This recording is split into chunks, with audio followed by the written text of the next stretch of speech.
Hello नमस्कार, मी शर्मिला. माझ्या YouTube चॅनलमध्ये माझ्या सगळ्या गोड ताईंचं मैत्रिणींचं अगदी मनापासून स्वागत करते. आणि हो, सर्वांना सर्वप्रथम श्री स्वामी समर्थ. तसेच तुम्ही माझ्या व्हिडिओला काल जे प्रेम दिलं त्याबद्दल तुमची हृदयातून आभारी आहे. तर बघा ताईंनो, आजचा हा व्हिडिओ माझा वैभव लक्ष्मीच्या व्रताच्या उद्यापनाचा आहे. तो मी तुमच्यासोबत शेअर करणार आहे. तर सगळ्यात पहिल्यांदा मी इकडे दूध गरम करायला ठेवलं आहे, कारण वैभव लक्ष्मीच्या व्रताला खिरीचा नैवेद्य हाच खूप महत्त्वाचा मानला जातो.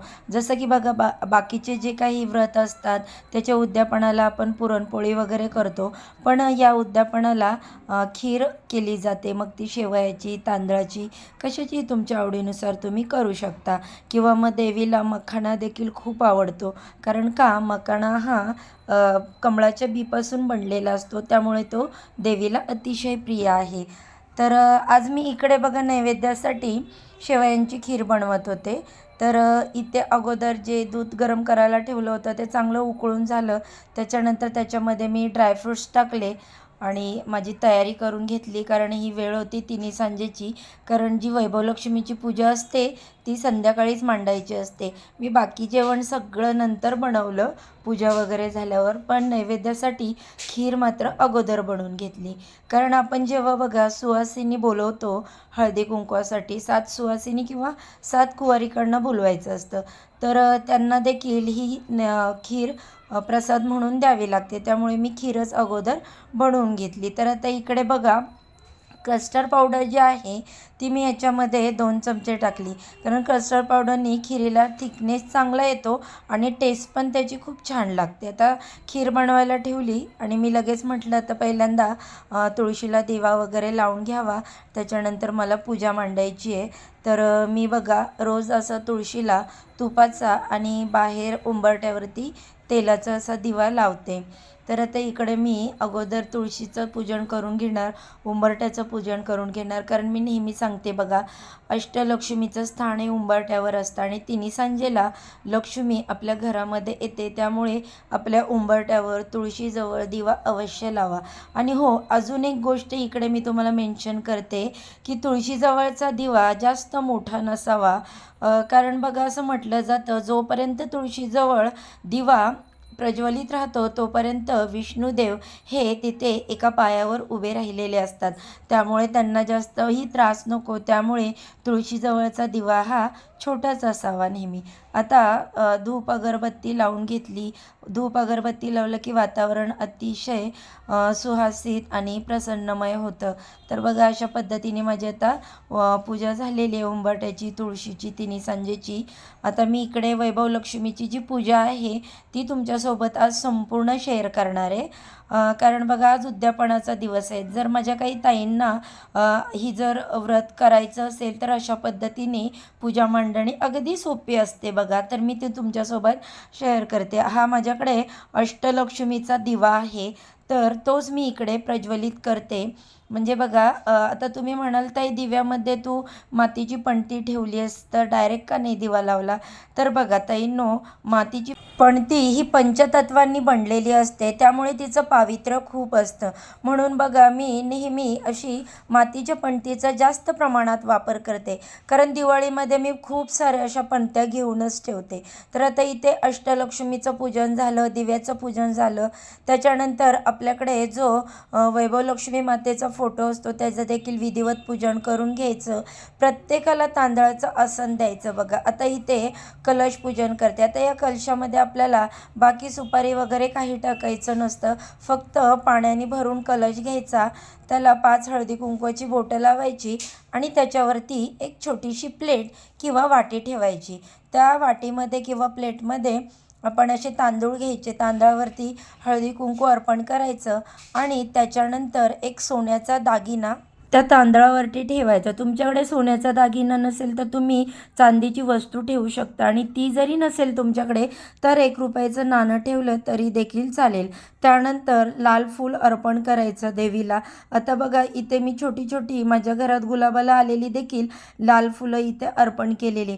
त्याचबरोबर बघा, माता लक्ष्मी, वैभव लक्ष्मी माता ही श्रीयंत्राने सिद्ध होते. त्याच्यामुळे सर्वप्रथम इथे श्रीयंत्राची सुद्धा आपल्याला पूजा करायची आहे.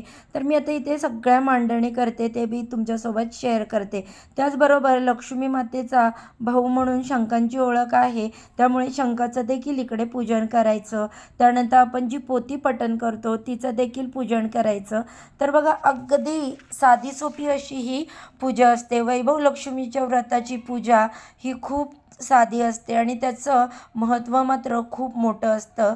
हे नेहमी लक्षात ठेवा ताईंनो. हा माझा स्वतःचा अनुभव आहे आणि ही माझी दुसरी वेळ आहे वैभव लक्ष्मीच्या पूजेची. आता बघा, इथे सगळी पूजा मी तुमच्यासोबत शेअर केली. त्याच्यानंतर पूजेचा दुसरा पार्ट येतो, तो म्हणजे पोथीपठण.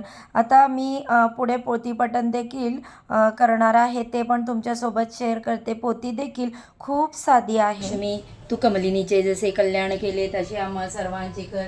हे माता ऐश्वर्य लक्ष्मी तू कमलिनीचे जसे कल्याण केले तसे आम्हा सर्वांचे कर. हे माता वीर लक्ष्मी तू कमलिनीचे जसे कल्याण केले तसे आम्हा सर्वांचे कर. हे माता आदिलक्ष्मी तू कमलिनीचे जसे कल्याण केले तसे आम्हा सर्वांचे कर. हे विजया लक्ष्मी तू कमलिनीचे जसे कल्याण केले तसे आम्हा सर्वांचे कर. हे धान्य लक्ष्मी तू कमलिनीचे जसे कल्याण केले तसे आम्हा सर्वांचे कर.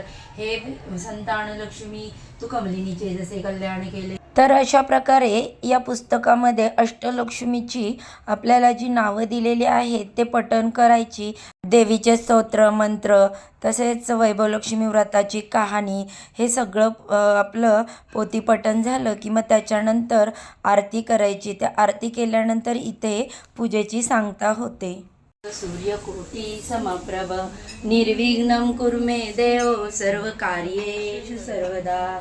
सुखकर्ता दुःखहर्ता हर्ता विघ्नाची पूर्वी प्रेम कृपा जयाची. सर्वांगी सुंदर वटितेंदुराची कंठे जळते माळ मुक्ता फळाची.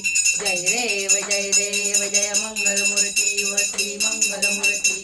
दर्शन मात्रे मन कामना पूर्ती. जय देव रत्न खचित पराचित गौरी कुमरा. चंदनाची लोटी कुंकुमतेश्वरा. हिरे जडित मुकुट शोभतो.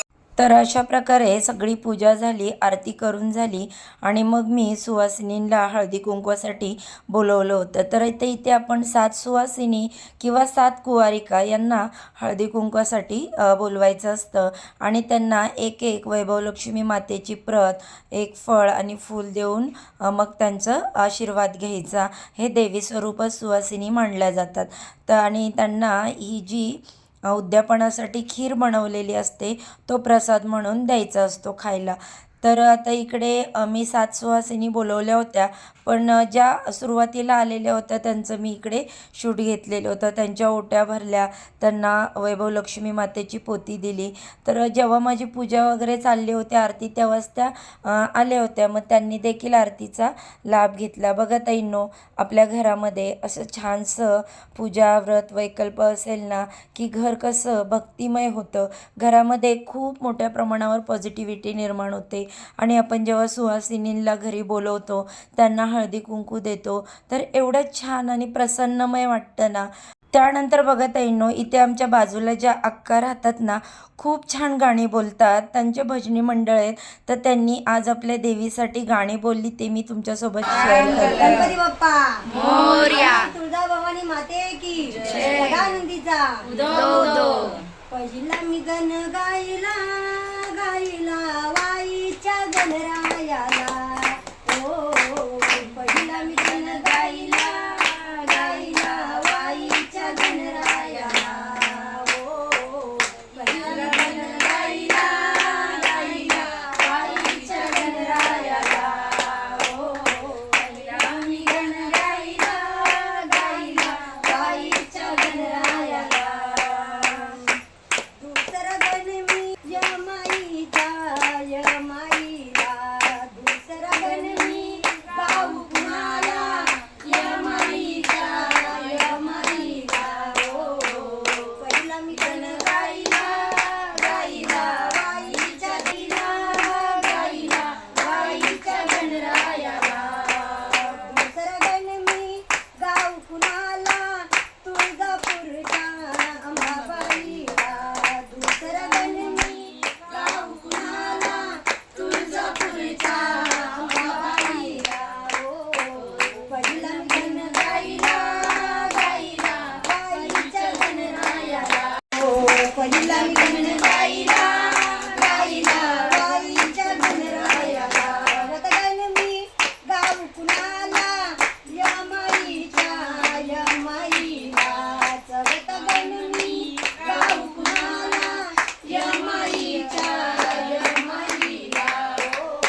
तुळजापूरला गेले होते काल काल ग कुंकवान झाल लाल लाल. तुळजापूरला गेले होते काल काल ग कुंकवान झाल लाल लाल. तुळजापूरला गेले होते तुळजापूरला बाई निघ जाते. तुळजापूरला बाई निघ जाते. हळद कुंकू अंबाला घेते. हळद कुंकू अंबाला घेते. मळवट भरून आले काल काल ग कुंकवान झाल लाल लाल. तुळजापूरला गेले काल काल ग कुंकवान झाल लाल लाल. तुळजापूरला बाई निघ जाते. तुळजापूरला बाई निघ जाते. साडी चोळी अंबाला घेते. साडी चोळी अंबाला घेते. ओटी भरून आले काल काल ग कुंकवान झाल लाल लाल. तुळजापूरला गेले होते काल काल ग कुंकवान झाल लाल लाल. तुळजापूरला गेले होते काल काल ग कुंकवान आंबाची घेते. भगवा मागून आले काल काल ग कुंकवान झाल लाल लाल. तुळजापूरला गेले होते काल काल ग कुंकवान झाल लाल लाल. तुळजापूरला निघाले आया बाया. तुळजापूरला निघाले आया बाया. यमाईचं दर्शन घ्याया. यमाईचं दर्शन घ्याया. दर्शन घेऊन आले काल काल ग कुंकवान झाल लाल लाल. तुळजापूरला गेले होते काल काल ग कुंकवान झाल लाल लाल. तुळजापूरला गेले होते काल काल ग कुंकवान झाल लाल लाल. तर बघा ताईंनो, एवढी सुंदर गाणी होती ना, तर मी थोडीशी तुमच्यासोबत जास्तच ती शेअर केली. म्हटलं आपली रोजचीच बडबड असते आणि माझी बडबड तर तुम्ही रोजच ऐकता, पण आज ही छान अशी गाणी होती, तर म्हटलं चला तुमच्यासोबत ती शेअर करावी. तर अशा पद्धतीने माझं उद्यापन एवढं छान आणि सुंदर झालं ना, की मी त्याची तेवढी अपेक्षा पण नव्हती केली की एवढी मस्त गाणी वगैरे बोलली गेली. त्याच्यानंतर आता सगळं देवाचं झालं, नैवेद्य वगैरे खिरीचं अर्पण केला, सुवासिनी पूजन केलं. म्हटलं आता मी इकडे जेवण बनवून घेते, कारण बघा आज मला जेवणाला फारच वेळ झाला होता. म्हटलं नाही, अगोदर सगळं देवाचं व्यवस्थित करायचं, मग बघू जेवणाचं, कारण नंतर लेट झालं तरी चालतं, एवढं काही एखाद्या दिवशी प्रॉब्लेम नाही. तरी ते मी डाळ भाताचा पटकन असा कुकर लावून घेतला, कारण मी आज सगळं जे जेवण होतं ते विदाऊट कांद्याचंच केलेलं होतं, कारण देवीला नैवेद्य दाखवायचा, तर म्हटलं कांदा लसूण नको, म्हणून मग आता मी ते डाळ भाताचा कुकर लावला. डाळीमध्ये टोमॅटो मिरची वगैरे टाकली, त्याच्यानंतर थोडासा हिंग हळद टाकून मग कुकर मी लावून दिला डाळ भाताचा. त्याच्यानंतर लगेचच पटकन पीठ मळायला घेतलं, कारण बघा एक सुवासिनी मी जेवण घातली होती, तर मी माझ्या बहिणीलाच सांगितलं होतं सुवासिनी म्हणून जेवायला, तर आज ती आणि तिची मुलं देखील आमच्यासोबत इकडे जेवायला आले होते. तर मग पटकन मी असं कुकर झाला की कणिक मळून घेतली, कारण म्हटलं बाकीची भाज्या वगैरे करेपर्यंत कणिक भिजली जाईल चांगली, म्हणून मग चपात्याची कणिक मळून ठेवली. आता त्यानंतर मी भाजीची तयारी करणार आहे. तर आज भाजी मी पनीरची बनवणार आहे. पनीरच्या भाजीची जी रेसिपी आहे ती अगदी साधीसुधी मी तुमच्यासोबत शेअर करेनच, कारण बघा मी इकडे रेडीमेड मसाला वापरणार आहे, जो डीमार्टमध्ये आपल्याला पाऊच मिळतो रसोईचा, किंवा अजून वेगवेगळ्या प्रकारचे ब्रँडचे पाऊच आहेत. तर इकडे मी पनीर कट करून घेतलं, व्यवस्थित धुवून घेतलं, आणि टोमॅटो जे आहेत तर ते चॉप केले, कारण आज इथे कोणत्याही प्रकारचं म्हणजे कांदा लसूण अद्रक वगैरे मी काही याच्यामध्ये वापरलेलं नाही आहे. फक्त टोमॅटोची पेस्ट घेतली आणि बाकीचा जो मसाला होता मी रेडीमेड आणला होता, तर त्यानेच मी आज इकडे जी भाजी आहे पनीर मसाला जो होता तर तो मी बनवला होता. पनीर मसाला माझ्या मुलांना फार आवडतो, बहिणीच्या मुलांना देखील आवडतो, शेवयाची खीर. तर म्हटलं चला आज पनीर मसालाच बनवूया. तर इकडे हा जो मसाला होता रेडीमेड तो छान असा मी व्यवस्थित तेलामध्ये भाजून घेतला. याच्यामध्ये बाकी दुसरं काहीही टाकलेलं नाही. टोमॅटोची प्युरी जी आहे ती चांगली भाजली तेल सुटेपर्यंत. नंतर तो मसाला जो असतो तो पाण्यामध्ये मिक्स करून भाजला आणि मग ही पनीरची भाजी तयार केली. त्यानंतर बघा माझं डाळ झाली, चपाती झाली, मी अगोदरच खीर केलेली होती.